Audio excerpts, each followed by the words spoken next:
안녕하십니까. 오늘은 상가 공실률 70%, 개발지역 상가 등 실패 없는 투자 전략이라는 제목으로 어제 보도된 내용을 중심으로 상가 투자에 대하여 현재의 상황을 다시 한번 정리하여 말씀드리겠습니다. 먼저 주요 보도 내용을 요약해 드리겠습니다. 어제 10월 22일자 뉴시스에 상가 공실률 70% 나주 혁신도시 반값 상가 성공할까 라는 제목의 기사가 있었는데 그 주요 내용은 전남 나주시에 따르면 10월 현재 인구는 3만 1,870명인데 목표 인구 5만 명 대비 인구 유입률은 56.89%를 보이고 있다고 합니다.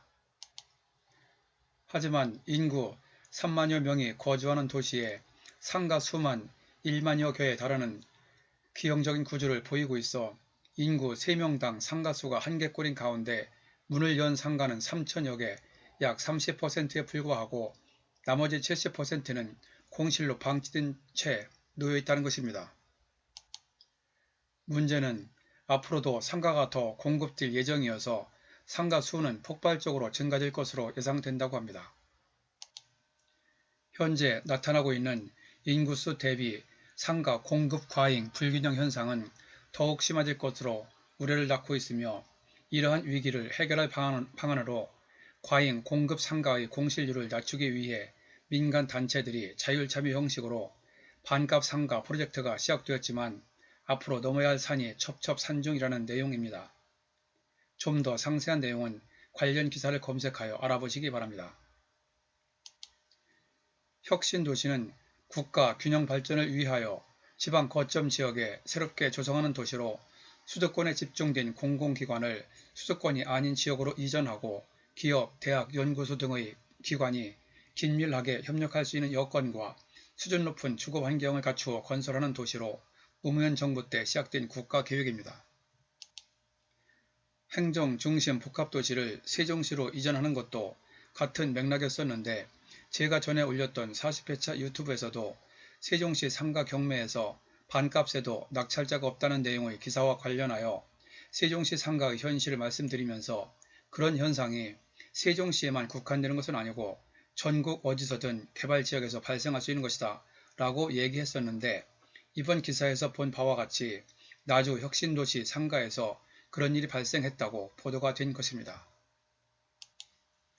어찌 보면 보이지 않는 손에 의하여 움직여야 할 부동산 시장에 정부와 건설사가 적극적으로 정책을 내세워 개입되면서 발생된 일이고 그에 편승하여 막대한 투자 수익을 보려고 하는 사람들이 가세하여 발생된 당연한 결과라고 생각합니다. 정부는 정책을 펴야 하고 여유 자금이 있는 사람들은 돈을 벌어야 하고 서로의 목적이 맞아서 새로운 도시가 건설되고 그래서 일반인들의 투자가 이루어졌지만 중요한 것은 세종시도 마찬가지였고 나주 혁신도시도 공급 대비 수요가 부족하여 발생된 일입니다. 정부와 건설사는 이 일을 벌여야 하는 입장이기에 앞으로도 무슨 수를 쓰든 개발과 건설을 하려고 할 것입니다. 그러나 투자자는 투자가 목적이 아니라 수익이 발생해야 하고 그 수익은 공급 대비 수요가 높을 때 발생합니다.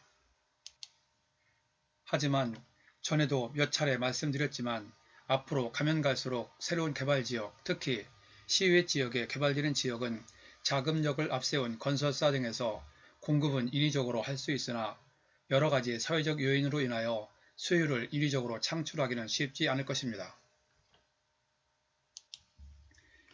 인위적으로 수요 창출이 어려우면 시간이 흐르면서 자연스럽게 수요가 창출되어야 하는데 특별한 경우가 아닌 한 그 시간이 얼마나 걸릴지는 어느 누구도 장담하기 어려울 것이고 정답은 신도시 개발 후 실제로 시간이 흘러봐야 진짜로 원하는 수익이 나올지 안 나올지 알 수 있을 것입니다. 한마디로 개발지역 투자는 잘못하면 시간이 얼마나 걸릴지 모르는 투자를 하게 되는 것이고 그 시간이 흐르는 동안은 시간이 얼마나 흘러야 할지 그리고 그때 정말 수익이 발생할지 여부에 대하여 답답한 정도로 막막함 속에서 투자금이 안전하게 회수가 될 때까지 상당한 스트레스를 받게 될 가능성이 아주 크다고 생각합니다.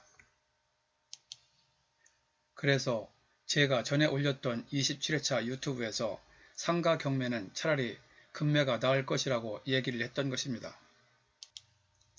이번 기사를 통하여 보았듯이 옛날에는 개발지역 투자는 거의 성공하는 것으로 알고 있었으나 현재는 개발지역 투자가 오히려 잘못하면 투자금이 묶이기도 하고 수익이 발생할 때까지 스트레스를 받는 경우가 많게 되어 개발지역 상가 투자는 신중하게 판단하여 결정해야 된다고 생각합니다. 이러한 현실을 알고 앞으로 실패 없이 수익 목적으로 상가에 투자하려고 하는 경우 개발지역이라고 하더라도 확실한 경우가 아닌 한 무조건 초기에 투자하려고 하지 말고 어느 정도 시간이 흘러 상권이 안정된 지역이나 공실이 없는 물건 중에서 주인이 어쩔 수 없이 금매로 내놓은 물건을 싸게 사는 방법으로 확실하게 투자 방법을 재정리할 때가 되었다고 생각합니다. 그러한 방법으로 상가 중에서 공실이 거의 없으면서 세입자가 나가더라도 바로 세입자를 구할 수 있고 원하는 수익률이 나오는 물건 가운데 갑자기 금매로 나온 물건에 투자하는 방법은 향후 거의 실패가 없는 상가 투자의 방법이 될 것이라고 확신합니다. 좀 느긋하게 가더라도 실패 없는 투자가 성공한 투자라고 보기 때문입니다. 그리고 제 경험상 경매로 나온 상가 물건 중에는 제대로 수익률이 나오는 것이 거의 없어 수익 분석을 하는데 헛수고가 많다고 말씀드렸듯이 수익형 상가는 경매보다 금매 물건에서 찾는 것이 효율성이 상당히 높을 것입니다. 또한 이렇게 수익형 상가를 금매로 찾는 방법은 개발지역이나 원도심 지역의 구분 없이 어느 곳에서나 물건만 원하는 목적에 맞으면 즉시 활용할 수 있는 투자 방법이라고 볼 수 있습니다. 굳이 멀리 있는 개발지역을 찾을 필요 없이 여러분이 살고 계신 가까운 곳에도 원하는 목적에 맞는 상가 물건이 금매로 나온 것을 열심히 발품을 팔다 보면 찾을 수 있으니 이번 기사를 통하여 다시 한번 개발지역 상가 투자의 현실을 살펴보고 상가 투자에 대한 투자관을 재정리하는 데 도움이 되었으면 합니다. 본 기사를 읽으면서 언론에서 장밋빛 환상을 보도하며 이 일은 정부와 건설사가 벌였는데 결국 그 피해는 국민들이 보는 느낌이 들어 잠시 씁쓸한 생각이 듭니다. 참고로 이번 회차 관련 유튜브를 안내해드리니 시간 날 때 들어보시기 바랍니다. 아래에 링크로 연결해 두었으니 클릭하시면 바로 보실 수 있습니다. 전에 올렸던 27회차 유튜브 상가 실전 경매 투자 목적 금매 물건 찾는 것이 차라리 나을 것 상가 경매의 진실 특징 40회차 유튜브 상가 경매 반값에도 낙찰자 없다. 세종시 상가 경매 관련 개발지역 투자 점검에서 상가 경매의 현실을 말씀드렸고 2회차 유튜브 금매 물건 잡는 방법 현장 답사 시 즉시 투자 가능한 물건 찾는 요령에서 현장 활동을 통하여 금매 물건을 잡는 방법을 말씀드렸습니다. 그리고 제가 만든 유튜브는 1회부터 40회차까지만 듣고도 혼자서 웬만한 경매는 실전으로 지금 즉시 하실 수 있도록 핵심 요령 위주로 설명되어 있으니 참고하시기 바랍니다. 본 내용이 여러분에게 도움되었다고 생각되시면 아래에 있는 좋아요와 구독 버튼을 눌러주세요. 좀 더 알찬 내용을 만드는 데 큰 힘이 됩니다. 참고로 구독은 무료입니다. 감사합니다. 그럼 다음에 또 뵙죠.